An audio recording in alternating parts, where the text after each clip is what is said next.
परेशानी का कारण भी मैं हूं, ये भी मैं जानता हूं। परेशानी का कारण भी मैं हूं, ये भी मैं जानता हूं। नरेंद्र मोदी हमले का ऑर्डर कब देंगे? पाकिस्तान 300 घंटों से यही सोच रहा है। 18,000 मिनटों से पाकिस्तान रिपीट मोड में यही कह रहा है। मोदी ने दिमाग खराब कर रखा है। मोदी ने दिमाग खराब कर रखा है। 13 दिन से पाकिस्तान यही कैलकुलेट कर रहा है, मोदी कैसे स्ट्राइक करेंगे, कहां से अटैक करेंगे, कहां अटैक करेंगे। एक पाकिस्तानी पूछ रहा है मोदी हमला क्यों नहीं कर रहे। दूसरा पाकिस्तानी कह रहा है मोदी कहीं आज रात तो अटैक नहीं कर रहे। तीसरा पाकिस्तानी कह रहा है मोदी क्या कर रहे हैं, क्या नहीं कर रहे हैं, कुछ पता नहीं चल रहा। चौथा पाकिस्तानी बता रहा है पाकिस्तान में तो इस वक्त हर रात खौफ की रात है, हर रात हाई अलर्ट की रात है। मोदी ने हमला कब का शुरू कर दिया, पाकिस्तान को अब तक समझ में नहीं आया।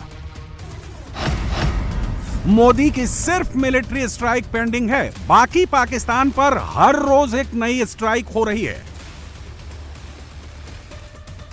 मोदी ने पाकिस्तान का गला पकड़ लिया है। पाकिस्तान को प्यासा मारने वाली अब तक की सबसे बड़ी स्ट्राइक कर डाली है। सलाल डैम के सभी गेट बंद करके मोदी सरकार ने चेनाब नदी का बहाव पाकिस्तान की ओर पूरी तरह रोक दिया है। पाकिस्तान का दम अभी से घुटने लगा है। भारत ने अभी पाकिस्तान पर मिलिट्री स्ट्राइक की भी नहीं है। पाकिस्तान को एलओसी पर मिलिट्री बिल्डअप करने के चक्कर में 5,000 करोड़ रुपए का चूना पहले ही लग चुका है। सतलुज के पानी का फ्लो भी इंडिया पाकिस्तान बॉर्डर पर काफी कम हो गया है। बगलिहार बांध से चेनाब का पानी रोककर भारत ने पाकिस्तान पर एक और स्ट्राइक कर दी है। पाकिस्तानी आर्मी को अपना राशन पीओके से शिफ्ट करके पाकिस्तान के पंजाब प्रांत भेजना पड़ा है। मोदी ने पाकिस्तान से 2 फ्रंट का युद्ध ऑलरेडी शुरू कर दिया है। तीसरे फ्रंट यानी मिलिट्री फ्रंट पर भी युद्ध शुरू होने ही वाला है और यह सोच सोचकर पाकिस्तान के दिन का चैन और रातों की नींद हराम हो रखी है। सुबह शाम पाकिस्तान यही एंटीसिपेट कर रहा है कि हिंदुस्तान का हमला अब हुआ, हिंदुस्तान का हमला तब हुआ। नरेंद्र मोदी पाकिस्तान को स्लो डेथ यानी धीमी मौत की ओर लेकर जा रहे हैं। पाकिस्तान का पानी रोकना, पाकिस्तान के खिलाफ डिप्लोमेटिक एक्शन लेना, ये इस प्लान के 2 हिस्से थे और तीसरा हिस्सा है पाकिस्तान पर मिलिट्री स्ट्राइक करना। मोदी इस फ्रंट पर भी फुल प्रूफ प्लान बना चुके हैं। इस प्लान के तहत ही 29 अप्रैल को मोदी ने तीनों सेनाओं के प्रमुखों, चीफ ऑफ डिफेंस स्टाफ, रक्षा मंत्री राजनाथ सिंह और एनएसए अजित डोभाल से मीटिंग की। 30 अप्रैल को नरेंद्र मोदी और army chief general Upendra Dwivedi के बीच 1 घंटे से ज्यादा 1-to-1 मीटिंग हुई। 3 मई को मोदी ने navy chief admiral D K Tripathi से मुलाकात की। 4 मई को air chief marshal A P Singh प्रधानमंत्री से मिलने पहुंचे और 5 मई को नरेंद्र मोदी की मुलाकात डिफेंस सेक्रेटरी आरके सिंह से हुई। 72 घंटों के भीतर मोदी की नेवी चीफ, एयरफोर्स चीफ और डिफेंस सेक्रेटरी से 1-to-1 मुलाकात के मायने ही यही है कि पहलगाम हमले के बदले की घड़ी बेहद करीब है। दिल्ली में मोदी जो जो फैसले कर रहे हैं, जो जो स्टेप उठा रहे हैं, जिन जिन से मिल रहे हैं, जिन जिन से क्लोज डोर मीटिंग्स कर रहे हैं, उसने पूरे पाकिस्तान में हाहाकार मचा दिया है, जबरदस्त पैनिक क्रिएट कर दिया है और यह पैनिक कैमरे पर दिख रहा है। पाकिस्तान के लिए सोमवार की रात बहुत भारी रात होने वाली है क्योंकि बस कुछ घंटे पहले एनएसए अजित डोभाल और नरेंद्र मोदी की पीएमओ में मुलाकात हुई है। दोनों के बीच ये मुलाकात आधे घंटे तक चली है। डोभाल के अलावा गृह सचिव से भी मोदी ने हाई लेवल मीटिंग की है। ये इंडिकेशन बताने के लिए काफी है कि पाकिस्तान पर ऑल आउट अटैक की घड़ी करीब आती जा रही है। और ऐसा इसलिए भी है क्योंकि सोमवार को ही रूस के राष्ट्रपति व्लादिमीर पुतिन ने नरेंद्र मोदी से फोन पर बात की है। पहलगाम हमले के बाद से लेकर अब तक नरेंद्र मोदी यूएनएससी के 5 परमानेंट मेंबर्स में से 4 से बात कर चुके हैं। पुतिन 15वें ऐसे राष्ट्राध्यक्ष हैं जिन्होंने 22 अप्रैल के हमले के बाद डायरेक्ट मोदी से बात की है। मोदी से बातचीत में पुतिन ने क्लियर मैसेज दिया है कि आतंकवाद के खिलाफ लड़ाई में रूस पूरी ताकत के साथ भारत के साथ खड़ा है। पुतिन ने यह भी कहा है कि जो भी इस हमले के गुनहगार हैं, जो भी साजिश करता है, उन सबको सजा मिलनी चाहिए। पुतिन से फोन पर हुई बातचीत के बाद ही पीएमओ में हलचल तेज हुई। हाई लेवल मीटिंग्स का सिलसिला शुरू हुआ। उससे पहले रक्षा मंत्री राजनाथ सिंह और जापान के रक्षा मंत्री की मुलाकात हुई। दिल्ली में तेजी से हो रहे घटनाक्रम की खबर जैसे इस्लामाबाद और रावलपिंडी तक पहुंची, वहां पैनिक मचना शुरू हो गया। सबने कहना शुरू कर दिया कि पुतिन के कॉल के बाद हिंदुस्तान पाकिस्तान पर हमला करने के लिए रेडी है। पाकिस्तान में हिंदुस्तान के स्ट्राइक वाला ये डर अच्छा है। शाहबाज और मुनीर को डर लगना भी चाहिए। और इसी डर से जुड़ी एक और बड़ी खबर सोमवार को आ गई है।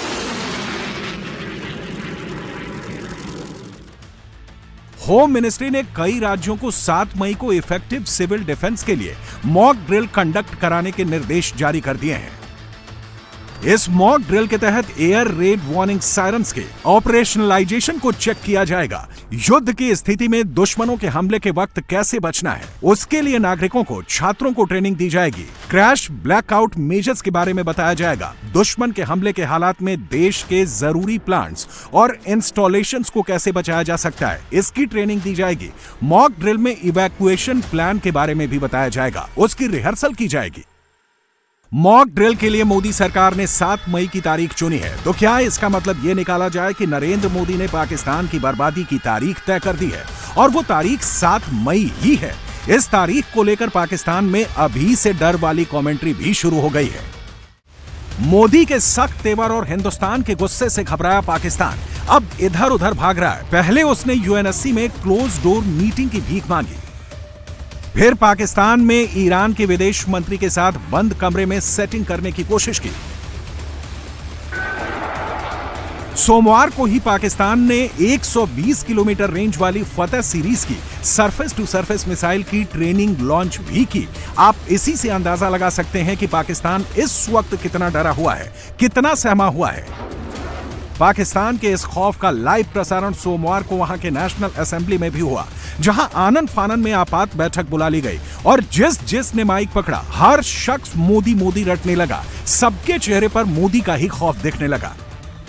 हमें स्ट्रांग लीडरशिप चाहिए, क्योंकि यहां पे मैं पब्लिकली कह चुका हूं, अपने हल्के में था, कल वहां पे स्पीचेस भी कह चुका हूं, आपकी रिजीम कह चुकी है, आपकी मिलिट्री कह रही है कि हिंदुस्तान का अटैक इमिनेंट है, किसी भी वक्त किसी टाइम पे आ सकता है। उसका मुकाबला एक स्ट्रांग लीडर ही कर सकता है, वीक लीडर कभी नहीं कर सकता। और हिंदुस्तान क्या करेगा, ये एस्केलेशन, और उस पर भी आपकी स्पीच में अपने आप को मैं आपको बताऊंगा। हिंदुस्तान ये attack, imminent attack air launch stand off weapons के जरिए करेगा, अपना ब्राह्मोस सुपरसोनिक क्रूज मिसाइल के जरिए करेगा। पिछले साल जो एक ब्राह्मोस सुपरसोनिक क्रूज मिसाइल आके पाकिस्तान में क्रैश हुआ था, जनाब स्पीकर, ये कोई शब बारात की सुरसुरी नहीं होती कि आदमी पॉइंट करे और वो उड़ जाए। उसके मुख्तलिफ चेक्स एंड बैलेंसेस होते हैं। उस सुपरसोनिक क्रूज मिसाइल की रेंज तकरीबन आपकी 450 किलोमीटर से ज्यादा होती है। तो उसने जाके एक मखसूस जगह पे ही लैंड करना था। वो टेस्ट था पाकिस्तान के एयर डिफेंसेस का। जनाब स्पीकर, यहां पे पाकिस्तान में न्यूक्लियर ट्रिगर्स क्या हैं जिसकी वजह से न्यूक्लियर जंग छिड़ सकती है। आपका एक न्यूक्लियर ट्रिगर यह है कि आप स्पेशल थ्रेशोल्ड, यानी कि आप पाकिस्तान का टेरिटोरियल बाउंड्री, उसकी इन्वेजन करें। हिंदुस्तान तो खड़ा है जनाब स्पीकर कि आपकी मिलिट्री थ्रेशोल्ड की डिस्ट्रक्शन, खुदा न खास्ता कि पाकिस्तान की अफवाज को इतना डिग्रेड कर दें कि वो रन ओवर हो जाए। इकोनॉमिक स्ट्रैंगुलेशन कि आपका गला वो इक्तिसादी तौर पे दबा दें और आपका ब्लॉकेट करें हाई सीज पे और समुंदर पे। पाकिस्तान की नेशनल असेंबली में चिल्ला कर पाकिस्तान के नेता चाहे खुद को कितना भी पाक साफ बता ले, दुनिया अब आतंकिस्तान की नहीं सुनेगी। एक करारदाद आज पेश हुई कि आज हमने मिलकर पाकिस्तान की नुमाइंदगी करते हुए अपने दुश्मन को कुछ पैगाम देने हैं तो उसके बाद जो तकरीर हुई, मैं समझता हूं कि उस पे पूरे इंडिया में बड़ी तारीफ होगी। और कल ये पाकिस्तानी जरीदों या टीवी में तो नहीं, लेकिन इंडिया के अखबारों और टीवी में बहुत ज्यादा चलेगी ये तकरीर। हम सब इकट्ठे हैं, मोदी मिसकैलकुलेट ना करना।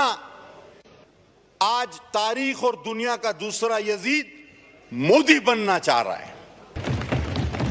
किसी वहम में ना रहना और याद रखो कि कुछ चीजों पर हम बड़े सेंसिटिव हैं और उनमें से एक इंडस रिवर है। ऐसा ना हो कि ये ट्रिगर दबाने में हमें कोई 1 मिनट या 1 सेकंड भी नहीं सोचना पड़ेगा। ये न्यूक्लियर बॉम्ब हमने शबे बारात या शादी में चरागाह के लिए नहीं बनाए। अमेरिका ने यह ऐलान किया कि पाकिस्तान और इंडिया में अमेरिकन नहीं जाएं, तो क्या मतलब है? इसका मतलब है कि हम सीधा सीधा जंग के हालात देख रहे हैं। मोदी तो पाकिस्तान पर अटैक करेंगे, करके रहेंगे। मोदी तगड़ा हमला करेंगे, जरूर करेंगे। ये बात अब करीब करीब कंफर्म हो गई है और मोदी सरकार की तरफ से 7 मई की तारीख दे दी गई है। पाकिस्तान में आज हल्ला मच चुका है कि 7 मई को हिंदुस्तान युद्ध शुरू कर देगा। अब यह हल्ला मचते ही पाकिस्तान में एक नया खेल शुरू हुआ।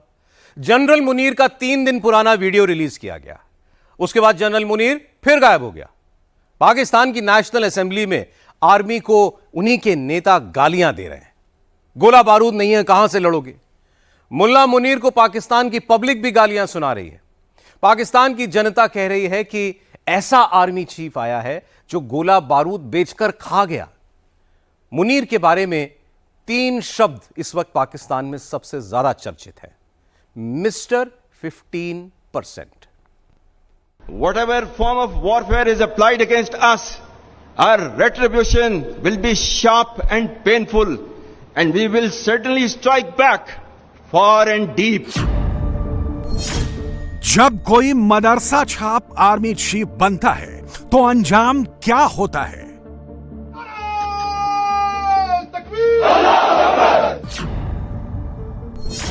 अंजाम वही होता है जो 1971 में हुआ। क्या वही 2025 में फिर होने वाला है? जनाब स्पीकर साहब, जब बंदूक का मुकाबला बंदूक से होता है तो फिर बंगाल में 90,000 फौजियों की पतलूनी उतर जाती है। क्या मौलाना मुनीर जंग से पहले ही सरेंडर करने वाला है? उसे चूड़ियां पहनाने की बात पाकिस्तान के मौलाना ही क्यों कर रहे हैं?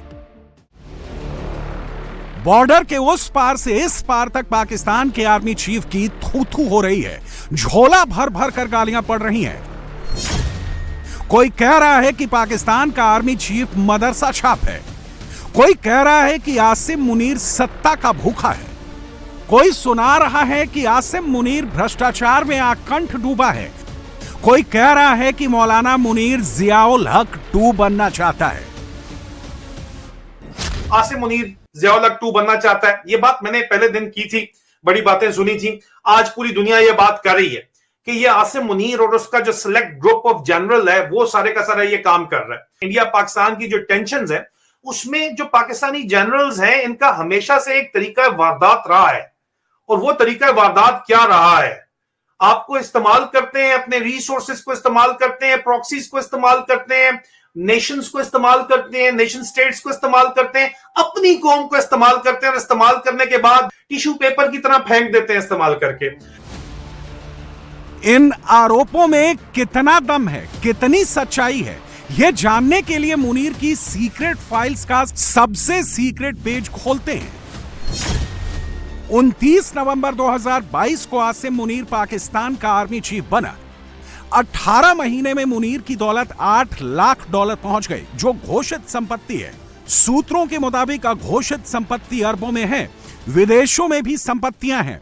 मुनीर से पहले पाकिस्तान के आर्मी चीफ रहे बाजवा ने 2018 से 2022 के बीच 4 साल में 13 अरब की कमाई की थी। सिर्फ इतना ही नहीं, मौलाना मुनीर पर आरोप है कि उसने आर्मी चीफ बनते ही अपने परिवार वालों और रिश्तेदारों को बड़े पदों पर बैठाना शुरू कर दिया। उन्हें ऐसे ऐसे पदों पर नियुक्त कराया जिसके वो काबिल नहीं थे। ये बातें पाकिस्तान के खोजी पत्रकारों के समूह फैक्ट फोकस ने साझा की हैं। फैक्ट फोकस ने मुनीर के रिश्तेदारों पर डिटेल रिपोर्ट छापी है जो चौंकाने वाली है। इसमें पहला नाम है सैयद बाबर अली शाह का, जो आसिम मुनीर के मामा है। रिपोर्ट में मौलाना मुनीर के मामा को इस्लामाबाद का घोषित किंग कहा गया है। मुनीर के आर्मी चीफ बनने के बाद इस्लामाबाद में नई नियुक्तियों, सेना के अफसरों को मिलने वाले अवार्ड और प्रमोशन दिलाने में मामू बाबर अली शाह बिचौलिया यानी दलाल की भूमिका निभाता है। जो दलाली देता है उसे ही ज्वाइनिंग लेटर मिलता है, उससे ही अवार्ड मिलते हैं। मुनीर के और भी कई रिश्तेदारों के नाम सीक्रेट फाइल में हैं। उनमें एक नाम सैयद हाजरा सोहेल का है, जो मौलाना मुनीर की कजन सिस्टर है। मुनीर के आर्मी चीफ बनने से पहले वो पाकिस्तान एजुकेशन एंडोमेंट फंड में स्कॉलरशिप मैनेजर के मामूली से पद पर थी। 2 साल में वो मामूली मैनेजर से सीईओ बन गए। फैक्ट फोकस की जांच में पाया गया कि उन्हें सीईओ के पद पर पहुंचाने में रावलपिंडी के आर्मी हेडक्वार्टर और पाकिस्तान के पीएमओ ने मदद की। इतना ही नहीं, मौलाना मुनीर ने अपने पद का दुरुपयोग करते हुए ना सिर्फ अपने बल्कि अपनी बीवी के रिश्तेदारों को भी मलाई वाले पद पर पहुंचाया। इसमें सबसे बड़ा नाम है मोहसिन नकवी का। वो मौलाना मुनीर की बीवी इरम आसिम का करीबी रिश्तेदार है। 29 नवंबर को आर्मी चीफ बनने के 55 दिन के अंदर मुनीर ने मोहसिन नकवी को पंजाब का चीफ एग्जीक्यूटिव बनवा दिया। 2024 में मुनीर ने पाकिस्तान क्रिकेट बोर्ड पर कब्जा करने के लिए मोहसिन नकवी को उसका अध्यक्ष बनवा दिया। कुछ दिन बाद शहबाज शरीफ से डील कर मोहसिन नकवी को मौलाना मुनीर ने देश का गृह मंत्री बनवा दिया। मौलाना मुनीर के भ्रष्टाचार की फाइल खुलने के बाद पाकिस्तान के असली मौलाना ही उसके खिलाफ होने लगे हैं। मुनीर को सबसे तगड़ा झटका लाल मस्जिद के मौलाना ने दिया है। लाल मस्जिद ने लाउड एंड क्लियर मैसेज दे दिया है कि भारत के खिलाफ किसी भी जंग में लाल मस्जिद के मौलाना पाकिस्तान आर्मी का साथ नहीं देंगे। पहलगाम के बाद मौलाना मुनीर को सबसे तगड़ा झटका लाल मस्जिद ने दिया है। माना जा रहा है कि इसी के साथ आसिम मुनीर की उल्टी गिनती शुरू हो गई है। अगर पाकिस्तान हिंदुस्तान की जंग में आप में से कितने लोग पाकिस्तान का साथ देंगे, हाथ खड़ा करें। कम ही नजर आ रहे हैं। इसका मतलब है कि काफी समझ पैदा हो चुकी है। मसला यह है कि पाकिस्तान और हिंदुस्तान की जंग इस्लाम की जंग ही नहीं है। पाकिस्तान की जंग कौमियत की जंग है। आज पाकिस्तान में जो कुफरिया निजाम है, जो जालिमाना निजाम है, वो हिंदुस्तान से ज्यादा बढ़कर हिंदुस्तान में इतना जुल्म नहीं है जितना पाकिस्तान में जुल्म है कि लाल मस्जिद जैसा अलमनाक सामहा हिंदुस्तान में हुआ। पूरे खैबर पख्तूनख्वा में जो मजालिम हो रहे हैं वो वहां हुए कि उनके अपने जट तैयारों ने अपने ही मुल्क के रहने वालों पर ऐसी बमबारियां की हुई। क्या हिंदुस्तान के अंदर इतने लोग लापता पाए जाते हैं?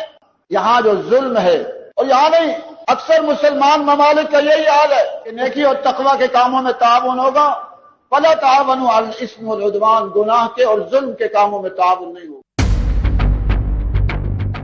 मौलाना मुनीर ने आर्मी चीफ बनने के लिए भी बड़ा खेल खेला। उसने आर्मी चीफ बनने के लिए इमरान खान के विरोधियों से सेटिंग की। इमरान खान जब प्रधानमंत्री थे, मुनीर एमआई यानी मिलिट्री इंटेलिजेंस का जनरल था। बाजवा ने 2018 में उसे आईएसआई का चीफ बना दिया। मुनीर की कट्टरपंथी सोच को देखते हुए इमरान खान ने 8 महीने में ही उसे शंट कर दिया।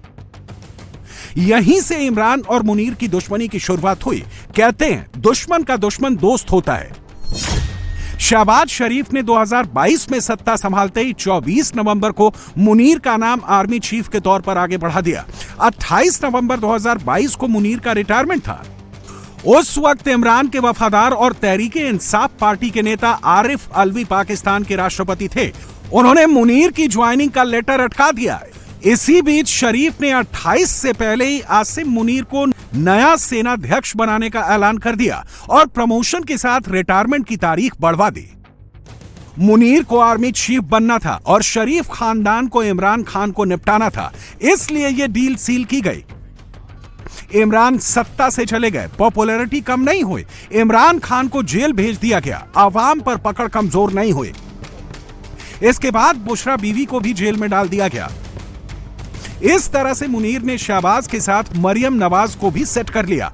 फिर भी पाकिस्तान में इमरान की लोकप्रियता नहीं घटी तो आसिम मुनीर ने पहलगाम का दांव खेला ताकि पाकिस्तान की जनता का ध्यान हिंदुस्तान के खिलाफ युद्ध में लगाया जाए और इमरान के नाम पर शोर थम जाए। सुबह से लेकर शाम तक इमरान खान को लोगों के जहनों के ऊपर सवार था इमरान खान के, यार इमरान खान को इन्होंने कैद रखा हुआ है और इमरान खान को ये छोड़ नहीं रहे हैं। और पूरी की पूरी फौज को, पाकिस्तानी फौज को शदीद तरीन गाली पड़ी थी रजीम चेंज ऑपरेशन के बाद, और इस किस्म अपनी अवाम से, पाकिस्तानी अवाम से अभी भी पड़ रही है। लेकिन पाकिस्तान के अंदर से गरीब आदमी, आम आदमी जो है वो शदीद नफरत, उसका जो 24 घंटे में जितने अरसे वो जागता था वो सलवाते सुनाते, बददुआएं देते और इनको गालियां निकालते टाइम गुजरता था इस फौज का। वो फौज जो सबका ताज थी, ठीक है, जिनको आप कहते हैं कि पेशावर कातिलों तुम सिपाही नहीं, ये सर का ताज थी। इन्होंने 75 साल, 78 साल में से 75 साल आपके सर पे चढ़ के हुकूमत भी की है और सलूट भी ठुकवाए। वो सलूट अभी भी खैर ठुक नहीं रहे, लेकिन आसिम मुनीर कामयाब इस चीज में हो गया है कि लोग इमरान खान के ऊपर बात नहीं कर रहे, कह रहे हैं यार हिंदुस्तान की जंग होने वाली है, अभी हिंदुस्तान हमला कर देगा, परेशानी का एक आलम बहरहाल मौजूद है, क्या होगा क्या नहीं होगा, डिबेट ये चल रही है, मीम्स बड़े मजे की बन रही हैं, लेकिन लोग सीरियस भी हैं, लोगों को अपने बाल बच्चों का भी सोचना है। पाकिस्तान में अब तक जितने आर्मी चीफ हुए उनमें किसी को पाकिस्तान में मौलाना नहीं कहा गया। आसिम मुनीर को ही क्यों मौलाना कहा गया, इसकी भी एक दास्तान है जो भारत से शुरू होती है। आसिम मुनीर के परिवार की जड़ें पंजाब के जालंधर से जुड़ी हैं। बंटवारे के वक्त उनके पिता सैयद सरवन मुनीर टोबा टेक सिंह चले गए थे।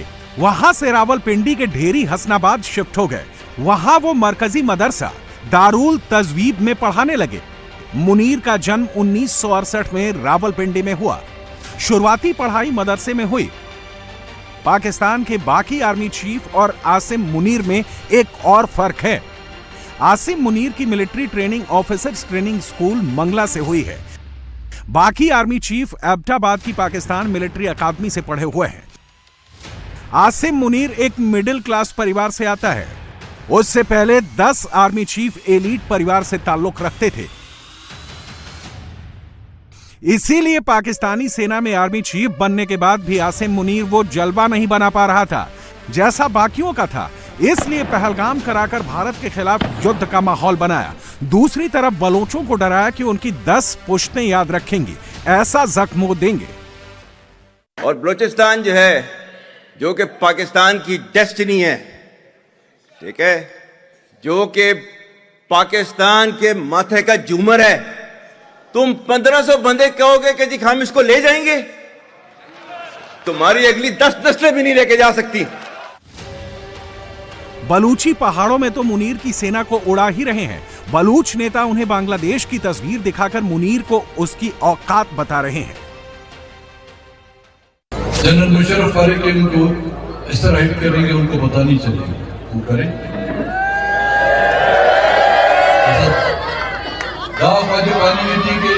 वो करेंगे, वो 10 नस्लों तक याद रखेंगे।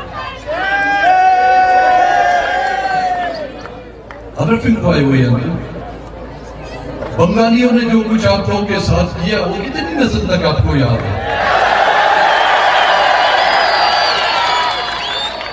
उसको भी तो याद करो ना। हम तो याद करते आ रहे हैं। हम तो पिछले 75 साल से आपकी हर जुल्म और ज्यादती को जो है याद करते आ रहे हैं। वैरायटी पार्क और अंदाड़ी को सब हमको याद करते आ रहे हैं। लेकिन जन साहब, आप लोगों को भी याद दिला दूं, दुनिया की जंगी तारीख में 90,000 फौजियों ने जो इकट्ठे हथियार नहीं डाले जो आपकी फौज ने डाले, ये भी अपनी निसाब की किताबों में डाल दें कि आपकी आने वाली 10 नस्लें वो भी पढ़ेंगी। पाकिस्तान की संसद में एक सांसद मौलाना ने मुनीर की पतलून उतारने में कोई कसर नहीं छोड़ी। भारत को गीदड़ भभकी देने वाले मुनीर और पाकिस्तान के नेताओं को सांसद अफजल अली खान ने करगिल की याद दिलाई, जहां पाकिस्तानी जवान अपने लोगों को मरता छोड़ दुम दबाकर भाग गए थे। मजा तो जंग का तब आता है जब बंदूक का मुकाबला बंदूक से होता है। जनाब स्पीकर साहब, जब बंदूक का मुकाबला बंदूक से होता है तो फिर लाशें गद्दों पे आती है। जब बंदूक का मुकाबला बंदूक से होता है, जनाब स्पीकर साहब, तो फिर हमारी हीरो कारगिल में कर्नल शेर खान शहीद, उसको इंडियन आर्मी सल्यूट करते हैं और हमारी अपनी दुम दबाकर भाग जाती है। जनाब स्पीकर साहब, जब बंदूक का मुकाबला बंदूक से होता है तो फिर बंगाल में 90,000 फौजियों की पतलूनी उतर जाती है।